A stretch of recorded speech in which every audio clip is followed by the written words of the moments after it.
नमस्कार दोस्तों, लालिमा न्यूज चैनल में आपका हार्दिक स्वागत है। बारा के काठिया बाबा आश्रम के आचार्य श्री परमानंद ने जिला पुलिस अधीक्षक को एक परिवार पेश कर अपनी जान का खतरा बताते हुए सुरक्षा की मांग की और उनके साथ गत दिनों हुए हमले की घटनाक्रम की निष्पक्ष जांच की मांग की।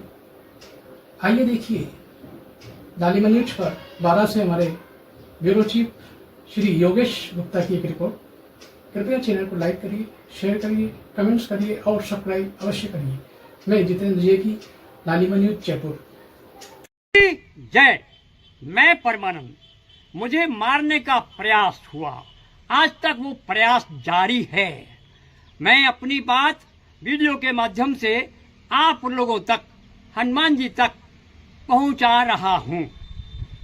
मैं परमानंद 1977 से 1980 तक कोटा जो अखंड जिला था उसका प्रचारक रहा, 12 केंद्र रहा, इसलिए मेरा अनेक लोगों से पुराना आत्मीय परिचय है। और इसके पश्चात में विभिन्न दायित्व निभाता हुआ अभी वर्तमान में यहाँ आने के पूर्व जयपुर में जो अपना भारतीय भवन संघ कार्यालय है उसके पीछे जो मधुकर भवन है, वहां मधुकर भवन का कार्यालय प्रमुख, धर्म जागरण जो अखिल भारतीय संस्था है उसके प्रकाशन का वितरण प्रमुख का दायित्व निभा रहा था। अचानक मुझे पता लगा मेरे गुरु भाई सतीश अरोड़ा बारा में बहुत ज्यादा बीमार हैं। मैं उनसे मिलने के लिए बारा चला आया। बारा में जब उनसे मिला तो उनकी स्थिति और तबीयत देखकर मुझे लगा कि बहुत ज्यादा बीमार हैं। उन्होंने मुझे आग्रह किया कि भाई साहब, मेरे स्वस्थ होने तक यदि आप यहाँ बारा रुक जाएं, मेरे स्वास्थ्य के लिए आश्रम में बैठकर व्यवस्था संभालते प्रार्थना लगाएं तो आपकी कृपा होगी। तो मैंने जयपुर जाकर अपने अधिकारियों को ये बात बताई और उनसे अनुमति लेकर वहां से दायित्व मुक्त होकर बारा आकर काठिया बाबा आश्रम की संभाल शुरू कर दी। यहाँ आते ही मैंने यह धार्मिक सामाजिक चेतना का केंद्र बने, सनातन की शक्ति यहाँ से जागृत हो, इसके लिए अनेक प्रकार के प्रयोग और प्रयास शुरू किए। पूजा पद्धति, हवन, नवरात्र, गौ सेवा, वृक्षावली, पर्यावरण रक्षा, पशु पक्षियों के दाना, लोगों को, राहगीरों को पीने का पानी मिले, ये सारी संरचनाएं अपने काठिया बाबा आश्रम पर आरंभ की। धीरे धीरे यह काठिया बाबा आश्रम एक चेतना शक्ति का केंद्र बनता गया। युवाओं का आवागमन, संतों का आवागमन, भक्तों का आवागमन, अनेक प्रकार के होने वाले कार्यक्रम, उनसे ऐसा लगा कि अब बारा में किसी भी प्रकार की अनहोनी नहीं होगी। धार्मिक दृष्टि से भी चेतना जागृत हो गई है और युवकों में भी प्रेरणा जागृत हो गई है। ऐसा सोचते हुए सब प्रकार के कार्यक्रम और आगे बढ़ाने का संकल्प भी लिया और लोग करते भी गए। लेकिन ऐसा लगता है यह किसी को बहुत अच्छा नहीं लग रहा था। लगे ना लगे, ना हम किसी को भय देते हैं, ना किसी से भय खाते हैं, ना डराते हैं, ना डरते हैं। प्रभु की कृपा पर, प्रभु के आशीर्वाद पर काम करते हैं। हमारा ये क्रम चलता रहा। लेकिन अचानक मुझे हार्ट अटैक हुआ। हार्ट अटैक, कोटा, जयपुर जाकर चिकित्सा करानी पड़ी। प्रभु की कृपा से चिकित्सा ठीक हो गई और वापस मैं बारा में आ गया और अपने कार्य में जुट गया। शायद पुनः आने की किसी को कल्पना नहीं थी। आ गया तो लोगों को शायद अच्छा नहीं लगा होगा, मुझे नहीं पता ऐसा क्यों हुआ होगा। लेकिन किसी ने योजना पूर्वक षड्यंत्र के साथ या कहें बहुत बड़ी साजिश के साथ मेरे ऊपर जानलेवा हमला कराया। मैं नहीं जानता था उस युवक को कौन था, कैसा था, देखा भी नहीं था। अचानक रात्रि को आया और आते ही गर्दन पकड़कर जहां मेरे स्टंट डरे थे हार्ट पर मुक्के से मार शुरू कर दी। ऐसा लग रहा था कि थोड़ी देर में मैं मर जाऊंगा। हत्या करने से इरादे से आया हुआ युवक बड़े हुंकार भर के मुझे मारने की कोशिश कर रहा था। भगवान का नाम लिया, कैसे उसके चंगुल से बचा, वो भागा, मैं उसके पीछे दौड़ा, लेकिन वो अपनी सफारी गाड़ी में बैठकर जाते जाते कह गया, आज तो छोड़ दिया है, लेकिन जिन्होंने मुझे भेजा है मैं दोबारा तुमको जान से मारने के लिए अवश्य आऊंगा। चला गया। ये घटना सुनकर हमने FIR दर्ज कराई, लोग भी आना शुरू किए, पुलिस भी आई, व्यक्ति भी पकड़ा गया, गाड़ी भी पकड़ी गई, लेकिन उसको विक्षिप्त, मानसिक विक्षिप्त, पागल ऐसा घोषित कर दिया गया और उसकी जमानत पर छोड़ दिया गया। जैसी प्रभु की इच्छा। पर मुझे लगा कि ये हमला मेरे लिए चेतावनी है, मुझे सावधान रहना चाहिए, मुझे सजग रहना चाहिए, सतर्क रहना चाहिए, लेकिन अपने कार्यक्रमों में कोई कमी नहीं।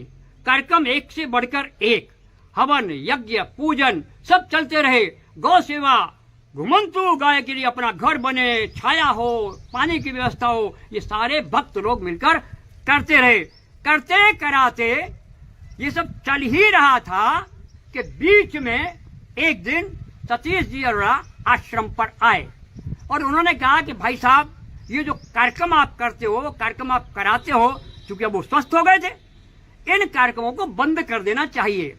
क्यों बंद कर देना चाहिए? इनसे तो जागृति आ रही है कि तुम पर जानलेवा हमला हुआ है, फिर दोबारा भी हो सकता है, इस बार तो आप बच गए, क्या पता कैसी स्थिति आए। और आप ऐसा करो भाई साहब, कहीं अन्यत्र जाकर रहना शुरू कर दो, आश्रम पे मत रहो, क्योंकि फिर भी कभी ऐसा हो सकता है। मैंने कहा कि जहां भगवान है, जहां पहले रक्षा हुई वहां आगे भी रक्षा होगी, मुझे आश्रम से अलग रहने की आवश्यकता क्या है। लेकिन उन्होंने दबाव बनाते बनाते ऐसी स्थिति डाली कि सारे कार्यक्रम जो होने वाले थे, जो हो रहे थे, उन सबको बंद करवा दिएगा। इतना ही नहीं किया, मैंने वहां पर घटना के पश्चात जो CCTV कैमरे लगवा दिए थे, अस्थायी रूप से किसी मित्र से कहकर, उन्होंने कहा यहाँ सब प्रकार के लोग दर्शन करने आते हैं, माताएं बहनें दर्शनार्थ जाती है, इन कैमरों को हटवा दो। हमने कैमरे हटवा दिए। उसके पश्चात उन्होंने कहा ये जो सामान कमरे में रखा है, मुझे यह कमरा VIP बनाना है।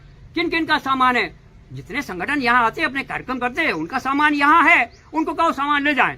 वो अपना सामान लेके, यहाँ भी उनको संतोष नहीं हुआ तो उन्होंने कहा कि ये जो समिति बनी हुई है, इस समिति की बैठक करो, इस समिति को बदलो और नई समिति बनाओ। जो पीछे की जमीन है वो मेरी निजी संपत्ति है, सारे कागजात मेरे पास हैं और वो कागजातों के आधार पर मैं उस जमीन को बेचकर अपने आश्रम को नए ढंग से बनवाऊंगा। सब समिति के लोग थे, उन्होंने कहा कोई दिक्कत नहीं है, सबने ससम्मान अपना त्याग पत्र दे दिया और कहा कि आप बनवाइए कैसे भी। कागज उनके पास, अधिकार उनके पास, उन्होंने अखबार में विज्ञापन दे दिया, पीछे की जमीन मेरी, नई समिति के 4 लोग काम करेंगे, कोई दिक्कत नहीं है। इतना होता तो भी कोई चिंता नहीं थी, लेकिन फिर से सतीश जी ने मुझे आश्रम पर नहीं रहने के लिए कहा। मैं समझ गया कोई ना कोई इनके पीछे साजिश है, चलो अपन ने आश्रम छोड़ दिया, रहने की कोई बात नहीं। लेकिन मैंने अपनी व्यक्तिगत खर्चे की व्यवस्था के लिए घर से जो लाया हुआ धन था, आत्मीय परिवारजनों ने दिया था, वह किसी कार्यकर्ता के पास रखा हुआ था। वो कार्यकर्ता मुझे ब्याज देता था और मैं, सतीश जी ने कहा कि वो धन यदि तुम मेरे पास रख दो तो मैं अधिक ब्याज दूंगा और ठीक रहेगा। तो 4 वर्ष पूर्व जो मैंने धन सतीश जी के पास लाके रख दिया, तो ना तो मासिक ब्याज दिया, न त्रैमासिक दिया, न मूल लौटाया। मैं बार बार कहता रहा दूंगा, लेकिन उन्होंने दिया नहीं। एक बार मैंने दबाव डाला तो उन्होंने उस दबाव के कारण 2 चेक मुझे दे दिए, अलग अलग तारीख के चेकों को लेकर मैंने पूछा इनको कब लाओगे? नहीं, चेक लगाना मत, चेक तो तुम्हारे आखिर पर दिए, अगर चेक लगाओगे तो मैं तुम्हें यहां रहना दूभर कर दूंगा, इतने प्रकार के आरोप लगा दूंगा कि तुम जिंदगी से ऊब जाओगे। परमानंद, चेक लगाना मत। मैंने सोचा कि हम किसी को डर देते भी नहीं, डर खाते भी नहीं, ऐसे कह रहे होंगे। निर्धारित तिथि को मैंने चेक लगा दिया, चेक बाउंस हो गया। तो उनके जो सतीश जी के लोग पास रहते हैं, उनके माध्यम से मेरे पास फोन आया। वो जगदीश जी हैं, बिल्लू जी हैं, प्रमोद जी हैं, उन्होंने कहा भाई साहब ये चेक बाउंस तो हो गया, लेकिन अब 26 को जो हुआ है मत लगाना। अब 30 हैं, बिल्लू जी हैं, प्रमोद जी हैं, उन्होंने कहा भाई साहब ये चेक बाउंस तो हो गया, लेकिन अब 26 को जो हुआ है मत लगाना, अब 30 को लगा देना। हमने कहा ठीक है। और 30 को चेक लगाने की जब बात आई तो उन्होंने बिल्लू जी के पास 2 लाख रुपए भिजवा दिए, 4 लाख शाम को भिजवा दूंगा और परमानंद को चेक तुमको दे जाए। मैं चेक देने के लिए चला गया, बिल्लू जी ने मुझे कहा भाई साहब वो तो 2 लाख भी ले गए और 4 लाख का देने का तो प्रश्न नहीं है, आपको भी धोखा दे गए, मुझे भी धोखा दे गए, आपका विश्वास खत्म कर दिया, मेरा विश्वास भी खत्म कर दिया। मैं समझ गया ये सतीश जी की कोई ना कोई साजिश है, और मुझे लगने लगा अब क्या किया जाए। तो मैंने सतीश जी को फोन किया, भाई मेरा चेक बाउंस हुआ, आपने वहां पैसे देने की बात कही थी, वो चेक के बदले क्या हुआ? तो सतीश जी ने कहा कौन सा चेक, कैसा चेक, मैंने आपको कोई चेक नहीं दिया, और कहकर फोन काट दिया। मुझे लगा ये कोई षड्यंत्र है, ये कोई साजिश है। अब मुझे लगने लगा कि मेरे ऊपर जानलेवा हमला होना और उसके पश्चात सतीश जी का बार बार ये कहना फिर हमला हो सकता है, आप यहां मत रहो, और फिर ये कहना कि सारे कागज मुझे दे दो, दे दिए, ये कहना कि मैं अपने पट्टे बनवाऊंगा, बेचूंगा उसको भी, वो कहना, ये कोई ना कोई षड्यंत्र था। मुझे कोई मतलब नहीं, उनकी जमीनें बेचें, कुछ करें, कैसा करें, हमको कोई लेना देना नहीं, वो जाने उनका काम जाने। परंतु उन्होंने मेरे पैसे तो लौटाने थे, वो उन्होंने नहीं लौटाए। उसके बदले उन्होंने निरंतर मुझे जब भी मैं फोन करता वो यही कहते कौन सा, कैसा, अर्थात उनकी देने की नीयत नहीं थी। मुझे भय लग रहा है, मुझे डर लग रहा है, और कहते हुए शर्म भी अनुभव हुई है। जिस गुरु भाई की स्वास्थ्य लाभ के लिए मैंने जयपुर का अपना संघ का कार्य छोड़ा, यहाँ आया, वही गुरु भाई मुझे एक प्रकार से जीवन दूभर करने की धमकी दे रहा है। खैर उनका प्रकार है, वो दें। मैं हनुमान जी के माध्यम से, सब लोगों के माध्यम से ये कहना चाहता हूं कि ये जो षड्यंत्र है, ये जो साजिश है, निश्चित रूप से किन्हीं के कहने पर, किन्हीं के द्वारा जो कराई जा रही है, इस सब में इन घटनाओं का कहीं ना कहीं समावेश है। इसलिए मुझे डर भी लग रहा है, मुझे जीवन का कोई भी घटना कभी भी मेरे साथ हो सकती है। मैं घबराता नहीं हूं, न पहले घबराता था, न आज घबराता हूं। कोई कितना भी कर ले, कैसा भी कर ले, जब तक जान है तब तक रहेगी, जब तक श्वास है तब तक रहूंगा, और अन्याय अत्याचार के सामने कभी नहीं झुकूंगा, कभी नहीं झुकूंगा। चाहे मेरा पैसा मिले ना मिले, चाहे वो आश्रम का कुछ भी करे, लेकिन मेरी चैतन्यता जागृत करने की जो क्षमता है, जो योग्यता है, युवकों में जो विधि दृष्टिवृत्ति लाने की योजना है, हनुमान चालीसा के माध्यम से, अन्य माध्यमों से मैं खड़ा करूंगा, और यहाँ बताऊंगा कि आज सनातन शक्ति की जागृति के लिए कितना आवश्यक है। झूठे आरोप लगाएं या किसी और प्रकार का मुझ पे आरोप लगाएं, मुझे उनकी चिंता नहीं है, क्योंकि मुझे उनकी नीयत का पता लग गया है। ना सूरत बुरी है, ना सीरत बुरी है, बुरा है वही जिसकी नीयत बुरी है। भगवान उनको सद्बुद्धि दे। मैं आज सबके सामने ये प्रार्थना कर रहा हूं, जिस गुरु भाई के लिए मैं आया था वो स्वस्थ तो हो गया, शारीरिक दृष्टि से, मानसिक दृष्टि से स्वस्थ हो, और इस प्रकार की लोगों में गलत भावनाएं, इसका विश्वास खत्म, उसका विश्वास खत्म, इस प्रकार का ना करे, ऐसी प्रार्थना भी करता हूं। मुझे विश्वास है प्रभु मेरी विनती सुनेंगे और मेरा पैसा भी वापस लौटवाएंगे, और इस प्रकार का वातावरण यहाँ बने ताकि युवा शक्ति भी खड़ी हो।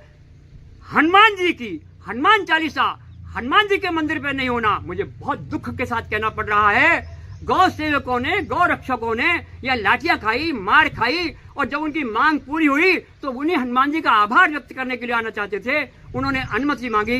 दुर्भाग्य कहें, शर्म कहें, खेद कहें, आज मैं बड़ा पीड़ित होकर कह रहा हूं, वहां हनुमान जी के मंदिर पर उनको हनुमान चालीसा करने की अनुमति नहीं मिली, और उन्हीं लोगों ने तालाब किनारे जाकर, मनिहारा पे जाकर प्रार्थना लगाई। तो जब हनुमान जी के मंदिर हनुमान चालीसा नहीं हो सकता, सुंदरकांड नहीं हो सकता, अन्य कार्यक्रम नहीं हो सकते, तो मंदिर का बनाने का हेतु क्या रहा होगा ये वो जाने। परंतु गौ सेवकों के प्रति, गौ रक्षकों के प्रति उनका जो भाव था मुझे ध्यान में आया, वो पक्ष में नहीं थे। अनेक लोग नहीं थे, वो भी नहीं थे। किसकी प्रेरणा से कार्य कर रहे हैं मुझे नहीं मालूम, कौन करा रहा है नहीं मालूम, लेकिन भगवान सब देख रहा है, मेरी आत्मा भी देख रही है। जब तक मेरी श्वास है तब तक मैं कार्य करता रहूंगा, राष्ट्र का कार्य करता रहूंगा। राम काज करने को आतुर हनुमान जी ने कहा था, परमानंद कह रहा है राष्ट्र कार्य करने को आतुर। हे हनुमान जी महाराज, हे प्रभु मुझे शक्ति देना, मुझे प्रेरणा देना, और जो दुर्बुद्धि वाले लोग हैं जिनकी नीयत में खोट है उनको सद्बुद्धि देना। यही प्रार्थना के साथ मैं अपना वीडियो का समापन करता हूँ। हनुमान जी महाराज की जय।